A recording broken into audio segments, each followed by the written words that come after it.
Well, out there again. Welcome back to Single Take YouTube in the Insanity Cavern. I am Tony, and if you know me, I'm sorry. And if you don't know me, you'll be sorry soon enough. So, yeah. I posted a video a couple weeks ago about a pretty interesting piece of electronics that I stumbled across, and got a lot of interest, some comments from folks, and seems to be getting a lot of views. And a couple comments were pointing to some things that I had already planned. I guess the hip thing that everyone says is, "Oh, see the link in the description, whatever." So I'll link to that at some point if I remember. Put that link down there. But one of the things that I failed to do in that video was get thumbnails of some of the things that I was referring to, because as I said then, I don't do this ever. I don't do videos. It's just not something I have time to. In fact, it's, what is it, like 6:05 here on a Thursday night. Need to be at my daughter's school in less than an hour, 7 o'clock, for an important surprise meeting about their band trip next week. And I'd already set aside time that thought, hey, Thursday nights, I can usually get away with this. Well, not so much now. So I'm going to try to cram this in, which is good for you because it helps me stick to the point, maybe. So I wanted to do a follow-up on that first video about the reveal I'll do here in a second, because it's a little bit different than you saw last time. But yeah, this is quick, low take. I'm going to do a slideshow because I barely have time to record. I don't have time to do editing and cropping and cut and pasting and splicing and audio tracks. I've done it all in the past. Don't have that kind of time. Don't have the patience. So sit back with Dr. Spam as I pivot the camera. We'll go to a slideshow. Old school, even. Now, I did pre-sort these images, but I'll just step through these real quick. So, in regards to the American Audio ET9000 TV, I mentioned some other brands that were made. So here's one of them. This is the Yoko. Pretty much identical to the one I showed last time, except they changed the marketing brand over there on the left of the cassette door. So kind of clever that DAI or DAI or the manufacturer of the device was able to just change the branding by just changing one little plate inside there. So I thought that was clever. There's another image of it with their marketing scheme. Nice black and white image of a fetching female in the driver's seat. So I'm sure that got some wallets to open back in the day. Here is the Mustang version. Again, same exact radio. That's an image, I guess, probably taken from an older auction. That one looks fairly weather beaten. But yeah, again, same thing, just a different name. And there, of course, that's the title image that I used on mine, just for reference again. My last video, this was the image I used on the title thumbnail. And yeah, there's the American Audio version. So there's those three, at least. Don't know if there are any others, but just in case you guys see those other names, it's pretty much one and the same.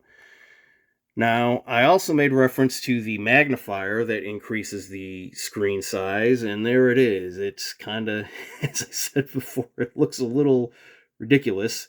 I'm sure it's quite effective. It actually looks substantially bigger.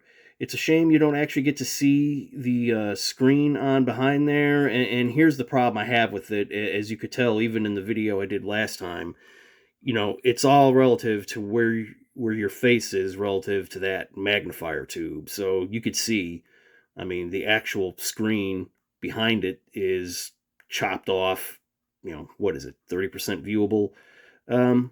But it's effective. What I think would be cooler is if I get around to cutting off that magnifier that I had, I could probably attempt to make like a gimbal mount, something just flexible on both axes to pivot and turn and swivel a little bit.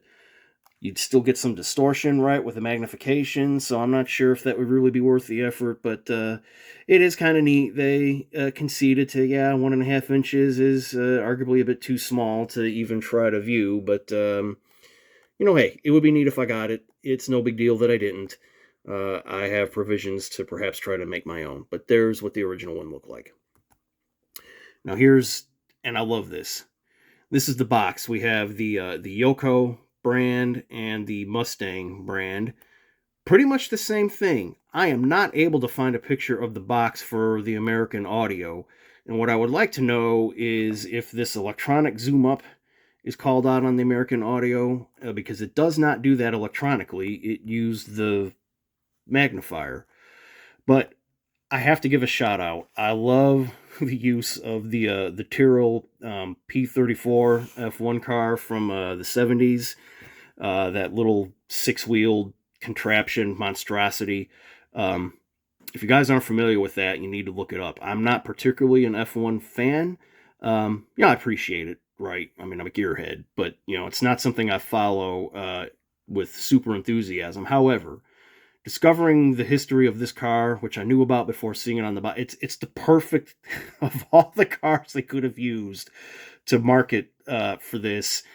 It's kind of appropriate because this was an insane, clever engineering exercise.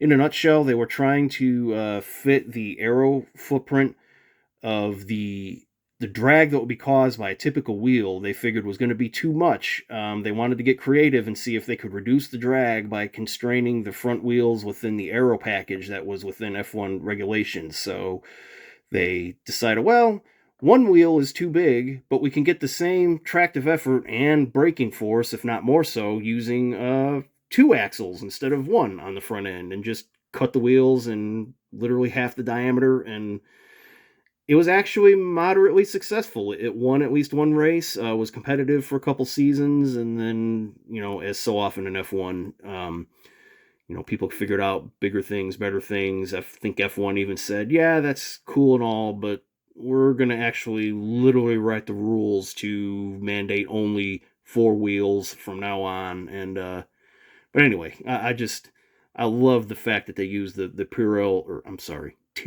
P34 for that image. But anyway, there's the boxes, and here's an original J.C. Whitney, and of course I've got these stupid go away.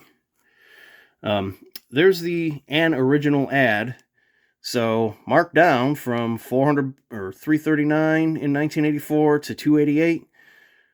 You could do the inflationary math. This thing was not cheap. I dare say back then you could buy reasonably serviceable vehicles, used of course, but something to get around reliably at that for about the same price as what this cost. So kind of insane. But yeah, it spells out the features, and notice there is no brand in this cassette door.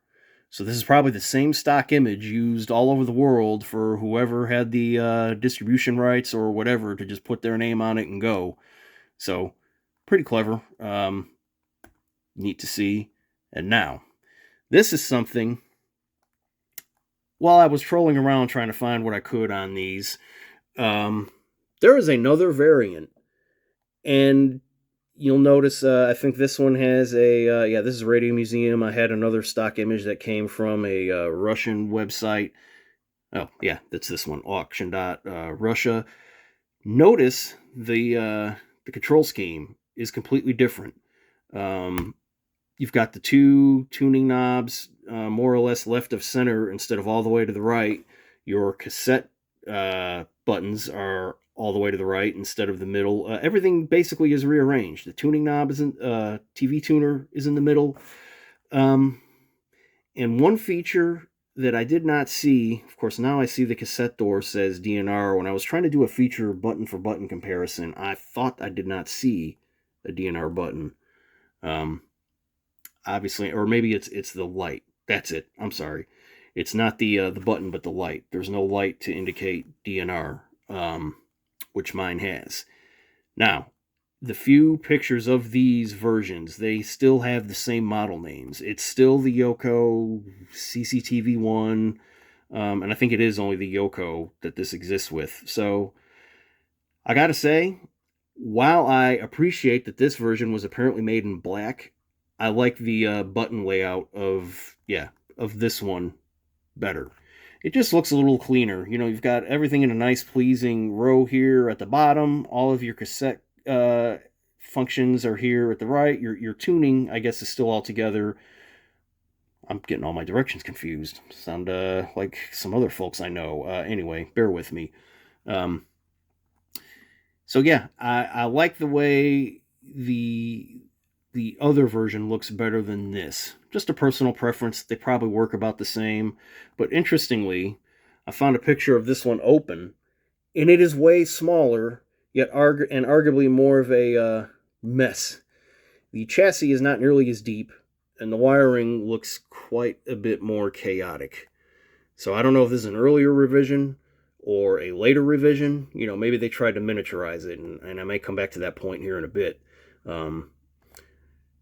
And then this one is also showed listed with some kind of external control box. I don't know if that's again, trying to miniaturize it. They had a breakout box to, maybe package the TV tuning portion or radio tuner or something separately so you could fit this into a tight dashboard more easily. And there you see the magnifier, how far that actually sticks out. Looks kind of silly, in my opinion. Kind of ruins the nice, clean, flush factory look, but I guess if you're really looking at it dead center and you want the maximum viewing size, you do what you got to do. All right, so moving on. Last time I said I didn't want to take the faceplate off again because I'd done it previously and it was a pain in the butt. So this is a picture I had taken before that last video of the said faceplate removed, and the reason I show this is I did something very cool, barely got away with it. Underneath the, I guess that's the rewind button for the cassette, you'll see the infamous VCR jack here, right below it. Behind there, that circuit board is, of course, where that jack and then all these other control pots are mounted to. I had the bright idea of, hey, if I can tap into that, I could probably put a rear mount or a rear port for the RF feed onto this guy. All I got to do is tap into there with a soldering iron and get into it. And yeah, one does not simply. I initially thought there's a screw here. You can see another screw there. There was like another one to the right. I was like, hey, this should be easy. All I got to do is remove those screws, loosen this board here. I'll be able to access the back of it directly, where the jack itself is mounted to the board, tap onto it, easy peasy. This thing, let me tell you, I've taken apart my share of stuff. In fact, I've got a recent Goodwill find I just picked up in rehab for my daughter. I've taken apart lots of stuff, fixed lots of things. I'm no stranger to just dismantling things that aren't even meant to be taken apart. That radio did not want to come apart. I removed every screw, every bracket, top, bottom, side, below, beneath, underneath, subcomponents. It refused to yield. And the farther I got into the attempt, let me just go back up, oh, yeah, I forgot this new laptop is not a touchscreen because I decided to be cheap. Anyway, the farther I got into this thing, tearing it apart, loosen the cassette transport, loosen the tuner section, loosen this, try to break it apart so I could peel that front control panel forward. It wouldn't. An experience in the past, old man graybeard wisdom is that sometimes you force something and it just doesn't work. And this felt like one of those things that just, no. Chances are trying to pry a little too much was going to loosen a wire, break some other component, loosen probably more than one wire that I wouldn't even know about, wouldn't see, much less be able to access without making the whole mess even worse. So I bailed out. Just experience, right? Sometimes it's the smart thing to do. So, all that said, let me get back to that picture. There's another look at the guts without the faceplate, and as you can see, as I talked about before, that screen is perfectly flat, perfectly square, or square-cornered. I guess it's technically rectangular, whatever. You know what I mean. Really cool to see. And yeah, custom cut LEDs, precision flush mount into that faceplate. Like I said, the whole thing is high quality construction. Anyway, so now we get to something that I did, and let me show you the reveal. I'm coming to something here in a moment, but yes, I went ahead because I'm just one of those people that kind of digs the aesthetics of vehicles, that I went ahead and painted mine black, which was something I meant to do anyway. And it's something I'm blessed to be able to do because, yeah, anyone can get a can of spray paint and do some, a rattle can coat, but how are you going to get the white text? I am fortunate enough to own a Alps MD 5000 printer from the 90s. It is one of, if not the only, I think there's been a handful of other devices, super rare, it can print white. People in the modeling community, I've been a model railroader my whole life. That's where a lot of my skill set came from. They love these things. They're like gold. Like I said, I'm very fortunate to have one. It's one of my most precious devices. They're very fragile. They're no longer supported. Consumables have dried up. Service is non-existent. When they die, they die. So I rarely use mine. But it enabled me to print the graphics and get it all, freshed in with a black face and white text. Now, I'm not a Philistine. I appreciate the historical nature of this device. What if it didn't come out well? What if I decided I wanted to go to chrome? What if somebody in the future says, the chrome ones were better and you have one for sale, but you ruined it, you idiot. Why did you paint it black? Well, I actually had thought of 3D printing a new faceplate. The more I got into the nuances of this and realized, you've got all of these reliefs, never mind the texture here, but you've got a release. You take off this lens and there's, bezels, there's, precision measurements to get all these things to fit. And it's even worse on the backside. There's all kinds of baffles and brackets and reinforcements. I even tried doing a 3D phone scan. It was a disaster because the limitation of doing those scans is, they don't work well on something flat and reflective, which is what this thing was. So what I ultimately decided to do, and I forgot to grab the can. I had intended to get a can for the demonstration, but there is a type of paint Rust-Oleum makes. I could maybe bring it up here on the computer. Manufactures a peelable spray paint. I don't know if they still do it. Maybe discontinued. I was lucky that when I'd seen it before, thought it was too expensive at $20 a can. I didn't have a use case for it, but it was one of those, hey, file away, nice to know it exists. Maybe someday I'll need it. Bingo, yay, I'm glad the light bulb went off for once and reminded me. When I looked it up, I found out that a bunch of the stores that carry it, like Advance Auto, I think is where I got it from, they discontinued it. It is $2 a can on clearance, or I'm sorry, $2.98 instead of $22.98. So I paid $3 for the can instead of $23. That's a no-brainer. Even if it wasn't going to work out, I could, a can of spray paint at today's prices, they're usually like pushing close to $10. So went ahead and got it, and it ends up being like a semi-rubberized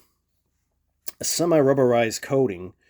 But it actually is removable. You can peel it if you want to, which I had to do a couple times because, again, lots of experience painting things. I generally know what I'm doing, but I didn't get part of it prepped clean enough, so it crazed and did like an orange peel texture. So I was like, well, that sucks. But I was able to just kind of keep rubbing and scooching. Like if you ever try to remove adhesive off a hard plastic object and it just, the whole layer of paint peeled off with effort. I mean, it's reasonably durable, but it peeled off and I tried again. The only thing left is right there above the cassette deck. There's some crazing that, I don't know. I tried wiping and cleaning and, I ended up painting this a total of 3 times and I just could not get that to stay smooth. But, it adds character. You won't really see it in the shadows once it's mounted in my dashboard, so I'm pleased with it. Now, I do have some wear here from where I've tried to mount this in my dashboard, and for all of this effort, after doing what I did Only then did me, the idiot, discover that it doesn't actually fit in the dash of my car. Not without a lot of effort. Again, this guy's kind of deep. But anyway, we'll come back to that. I'm sure you all want to see what I came up with here. So give me a moment. I'm 20 minutes in. And we'll do what I did last time. Let me hook up the party trick. Get this guy turned on.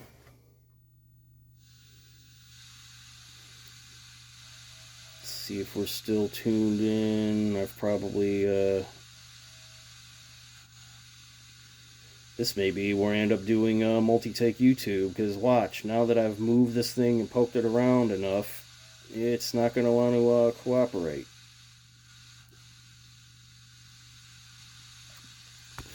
Wow, right before I started recording, I turned this thing on and it came right... Oh, there it is. Come in.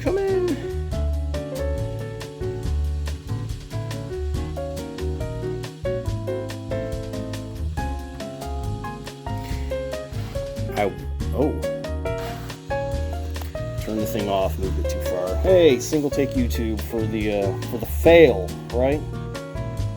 Yeah, it was too much to... Oh, okay. Maybe this is hang on.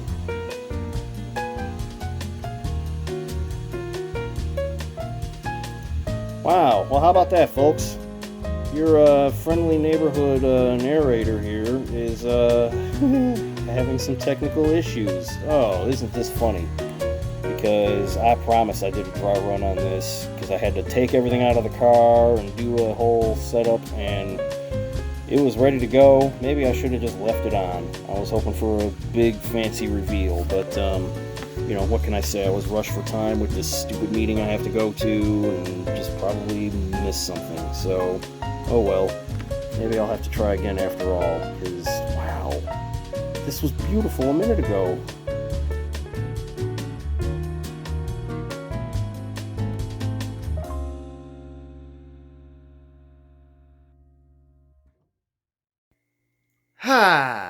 Alright, so remember I said I'm an idiot? Y'all heard me struggling there, like, oh my god, what happened? I was working, blah, blah, blah. Yeah, so what actually happened is somehow, I guess while moving things around, I actually unplugged the power RF converter, because I'm an idiot. Or rather, the repurposed benchtop real quick thing, because I used the other one in the car, had come out and I didn't realize it. And anyway, so yeah, what I was trying to get to is rear input, nothing in the front.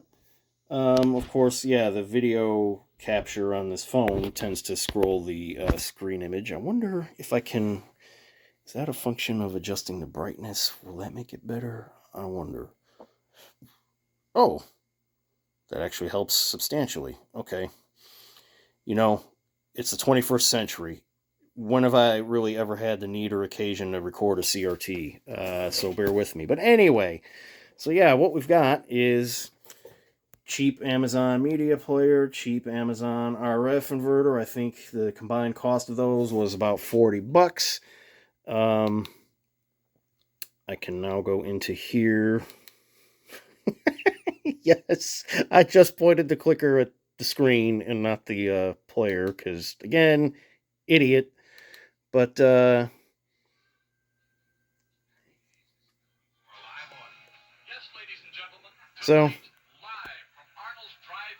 anyway, hopefully this isn't enough to get this copyright claimed, but any Gen Xers or anyone around in the 90s may remember this clip.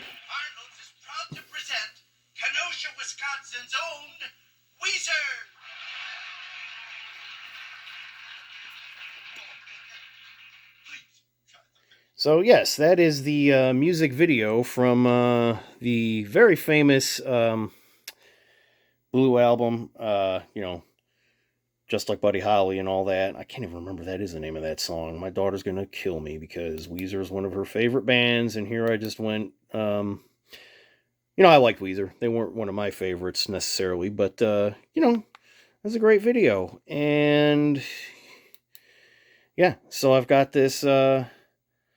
great little media player, and yeah, I mean, there you go. it does the thing that, you know, I referred to last time. So yeah, once I get this in the dash, this is going to be awesome. I mean, there's, you know, you got your CD playlist, but, yep, a video would be even cooler. So what I discovered, though, is when I tried to put, in addition to it being too deep to fit, you know, in the dash in its original location, I've had to rearrange some other things, and I have an opening in the console stack that it will fit. But yeah, now I have to modify the bottom, and yeah, now you guys can see how that got a little bit scratched up down there when I was mocking this for fitment. But yeah, I went ahead and ordered a junk pull off eBay. You know, got it for $5. Paid more for shipping, but I went ahead and added some other spare parts for, you know, gearhead life. And yeah, it's and I'll tell you one other thing. I've said this before, but this just proves it. Old tech is magical. You know, even if you were around, it's always fun to revisit. But you know, y'all just saw that music video demonstration on the screen there. There is, behind me, a repurposed 52-inch flat, whatever, 50-inch screen. Nothing fancy. That's another salvage. You know, my in-laws weren't happy with it. It had a couple problems. They left it outside. It got rained on. I was like, oh, well, I could use it in the shop. You know, whatever. It'll dry off and be fine. And yeah, there it is. It's my shop TV. But anyway, I demoed this for my daughter. Had the videos playing, and as I just mentioned, you know, she loves Weezer.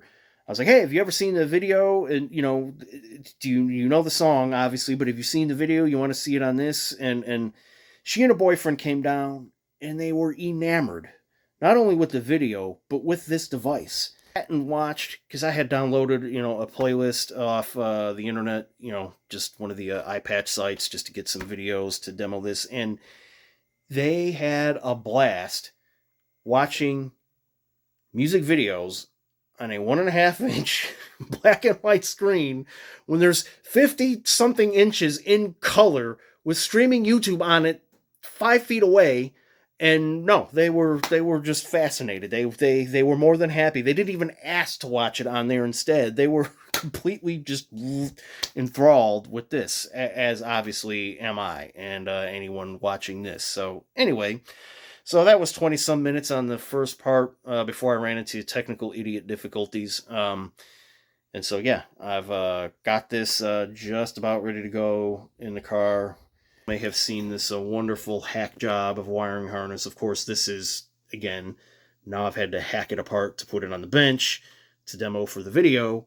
But yeah, I got to revisit something 21-year-old, 20-year-old, 21-year-old me had made that harness as a previous attempt to Frankenstein things that didn't belong in Ford's wonderful, stupid, common ground wiring scenario.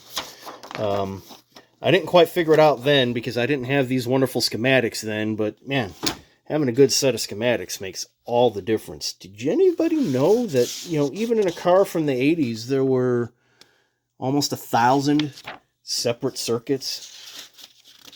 And when you look at the index and look at the numbers and trace into the schematics and figure out all the splices and junctions, and it's like, yeah, it's no wonder 20-year-old me had no hope of figuring out where the main junction for the common ground was and why what I thought the speaker ground, when it actually became chassis ground, and why that crap didn't work then. You hear the PTSD rage, you know, almost 30 years later. So yeah, I just dated myself, but whatever, graybeard. I'm rambling again. I apologize. Again, name's Tony. I don't do this too often. If you stuck it through here with all my rambling and nonsense and BS, thank you. You're awesome. And again, now you're sorry, as I warned you you would be. But anyway, maybe I'll do a follow-up once I get this all, you know, finished into the car. Don't know if anyone even cares about that. But anyhow, thanks again for watching. Hope you found this informative and amusing. And maybe I'll see you again in the next time. Have a good one.